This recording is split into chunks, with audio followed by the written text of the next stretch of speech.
Hey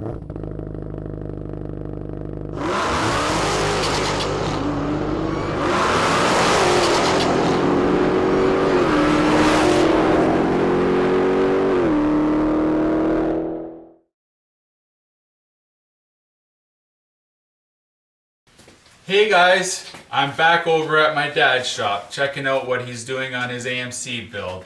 He's putting together this 469 aluminum Indy block, and he's finally got the heads put on and the rockers. And the only problem that he did have when he was installing everything was these guide plates. The guide plates he had to grind out on the one side to get them to fit. And another thing, there's a bolt that sticks down here that he it just had to grind a little bit off so it wouldn't hit the balancer there. But other than that, he has done a little video for us of explaining everything laid out on a table of what he was putting into this motor. So you'll have to stay tuned and check that out. And last time I was over, he was doing the gas tank.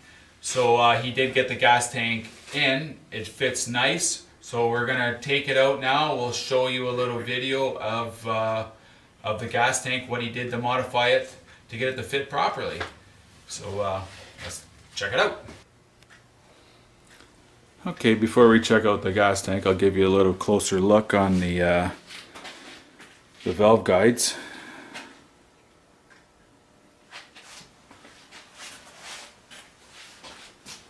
And just a closer look of the motor.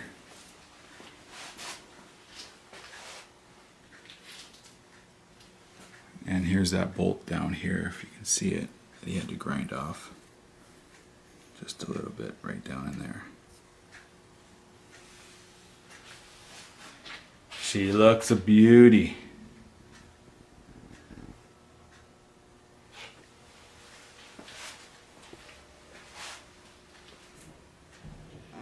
Okay, the only other modifications you do have to do to an Indy block is that there is no hole for a dipstick.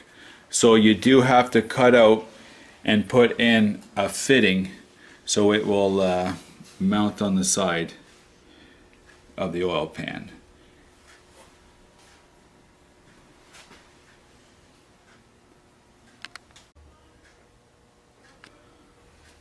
Okay, we'll also show you how the valve cover fits on.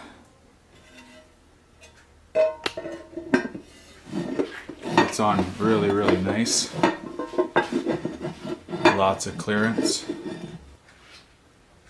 Okay, the next thing we have to do is to put on the intake, and we have a cross ram Edelbrock intake to put on. It's right over here. It's like the old intakes they used to put on the AMX super stock cars, and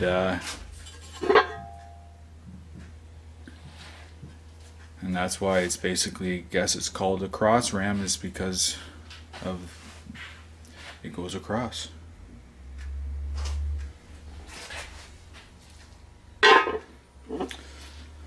So you'll have to stay tuned for the next video for when we put that on.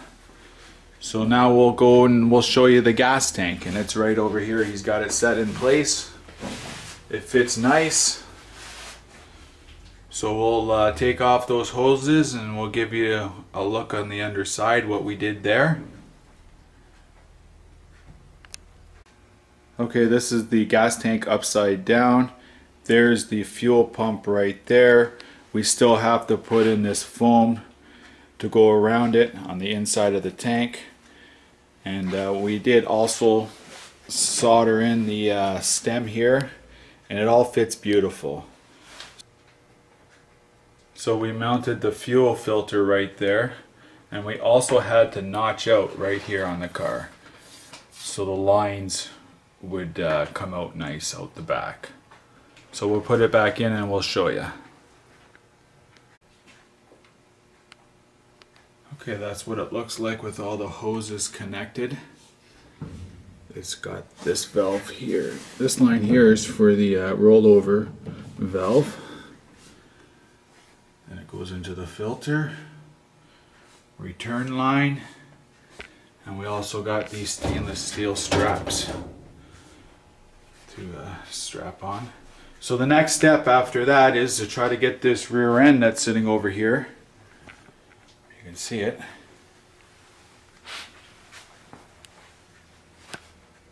That we have to put that in next to see how everything fits.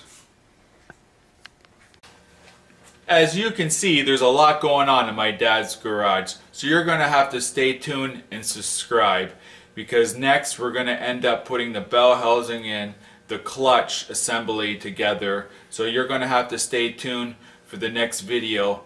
And also stay tuned at the end of this video where my dad is explaining all the parts that he put into this motor. So I hope you enjoyed, because I can't wait to get this car done and built where we get it on the racetrack to go against the Dodge Demon. But anyways, I hope you enjoyed, and it's been a fun time making these videos for you guys. So stay tuned, subscribe, and bye for now. Hi guys, this is the combination of parts we're going to put on this Indy block. So these are the SR heads that have been ported by Knowlton Thunder heads, and then we've had extra material welded onto the side here of the heads so that we could drill the extra holes to match the Indy block, and with the extra holes in it. And then over here is the cosmetic gasket, the 401 gasket with the extra holes in the outside to match the block and the heads. And then here we have the Enduro Scorpion rocker arms, 1.7 ratio. And then these are Johnson roller lifters. And then we had to go with the Edelbrock guide plates, because Indy does not make 5/16, they only make 3/8. So we're going with 5/16 on this combination. And then we got the Omar stud girdle with their nuts, the extended nuts. And then that's a Romac balancer. The outside diameter is 6.200, and then the push rods are 8.200 in length too. And then over here to cover all this stuff is the taller valve covers from Voltaire that we're going to put on this combination. Okay, so that's the total with all the parts that we're going to put on here. And then once we get it together, we'll do an update to make sure everything fits. We haven't tried any of this stuff yet, so this is the beginning. Okay, we went through one hole, put the head on. We went through one whole cycle with all the valve train in on that one cylinder. And if you can see, the valves barely touched the clay we've had in there, so we got all kinds of clearance.